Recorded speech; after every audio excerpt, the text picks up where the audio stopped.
Hello there guys, in this video I will show you how to repost a TikTok.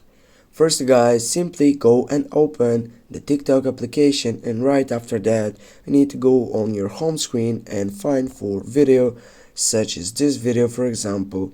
Now what you need to do is just simply, as you can see, you have an option for sharing or the share button on your right side. Just click on it, and here as you can see on my first side I have sent to, but beside that I have a repost.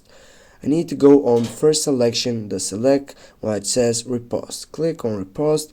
Now as you can see, introduce videos that you find interesting to others, and reposts will be visible to the public. Go repost. Now with this also you can add your thoughts, for example beauty. Go add, and now guys, as you can see, we have reposted this site on TikTok. Thanks guys for watching. Don't forget to hit that like and share the video. See you soon guys.